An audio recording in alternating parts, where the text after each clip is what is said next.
nama saya Sakila Angginir Malastanti dengan nomor induk mahasiswa 2302 105007 dari program studi pendidikan sejarah semester 6. Nah, di video kali ini saya akan melakukan sebuah podcast dengan membahas sebuah tema, yakni pendidikan pada zaman masa Hindu-Buddha di Indonesia. Yuk simak videonya. Halo semuanya, perkenalkan nama saya Sakila dan juga rekan saya Nadia. Nah, di sini kami akan melakukan sebuah podcast nih yang membahas mengenai pendidikan di Indonesia pada zaman Hindu-Buddha. Nah, di sini saya selaku narasumber yang akan menjawab pertanyaan-pertanyaan yang akan diajukan oleh Mbak Nadia. Nah, kita langsung saja ke videonya ya. Menurut Mbak Sakila, apa sih yang dimaksud dengan pendidikan masa Hindu-Buddha di Indonesia itu?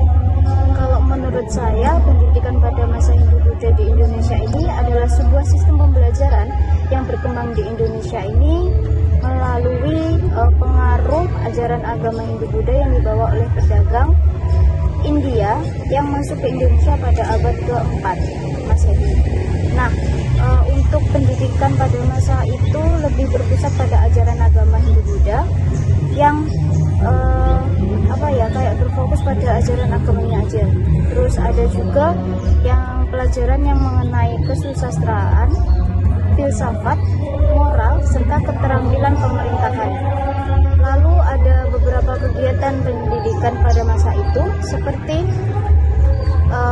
kegiatan yang dilakukan di lingkungan kerajaan, di lingkungan tempat ibadah seperti vihara, dan juga di lingkungan padepokan. Jadi nggak kayak sekarang di sekolah gitu. Nah, pada masa itu seperti di tempat ibadah malah untuk pelajarannya. Terus pendidikan masa Hindu-Buddha di Indonesia ini memiliki beberapa tujuan, seperti untuk membentuk kepribadian peserta didik secara benar. Terus ada untuk menyebarkan ilmu pengetahuan yang berbau atau berfokus pada ajaran agama Hindu-Buddha, dan juga untuk menata moral masyarakatnya pada masa itu. Selanjutnya, bagaimana sih awal mula berkembangnya pendidikan Hindu-Buddha di Indonesia ini? Nah, seperti yang udah saya jelaskan tadi, kalau pendidikan Hindu-Buddha di Indonesia ini mulai berkembang di Indonesia sejak masuknya pengaruh India ke Indonesia.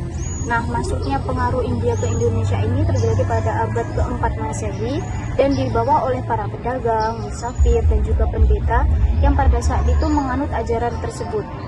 Nah, dari sinilah juga munculnya ada beberapa bahasa di Jawa, salah satunya Sanskerta itu adalah salah satu contoh yang ajaran yang dibawa oleh mereka ke Indonesia.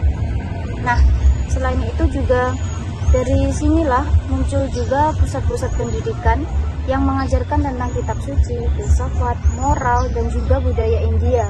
Jadi seperti sebelumnya kan Indonesia terkenal dengan kerajaan Islamnya.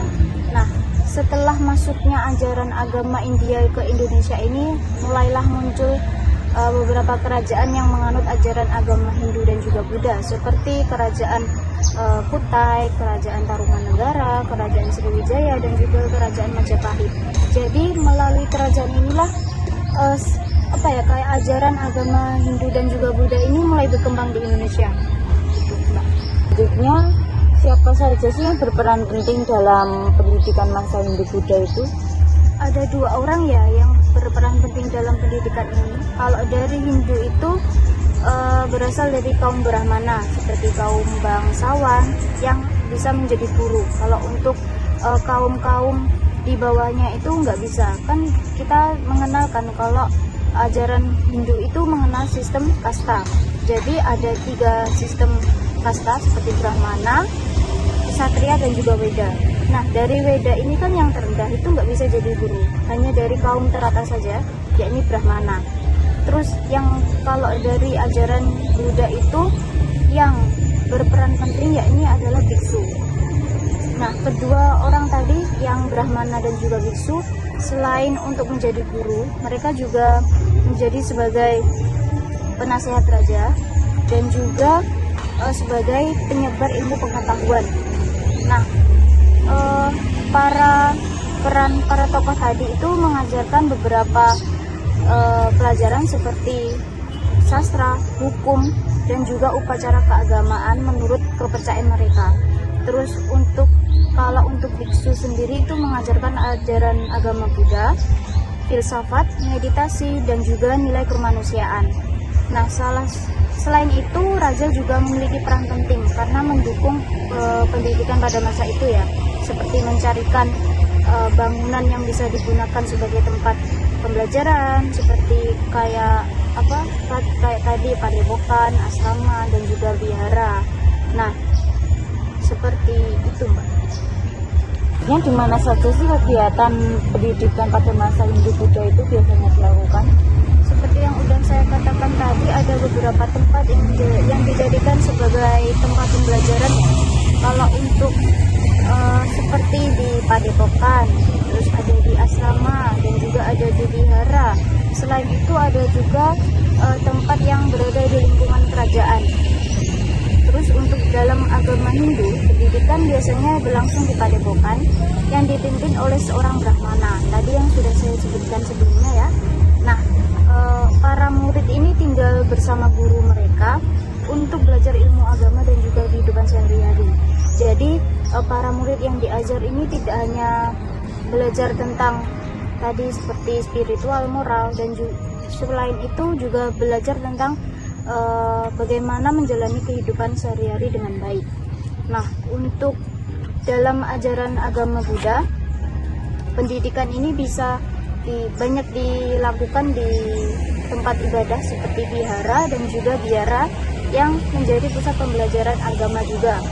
Nah, ada beberapa kerajaan yang terkenal mengenai ini pusat pendidikan, yakni ada Kerajaan Sriwijaya yang dikenal sebagai pusat pendidikan studi agama Buddha. Gitu. Selanjutnya, menurut Mbak Sakila, apa saja sih pelajaran yang diajarkan pada masa Hindu-Buddha itu sendiri?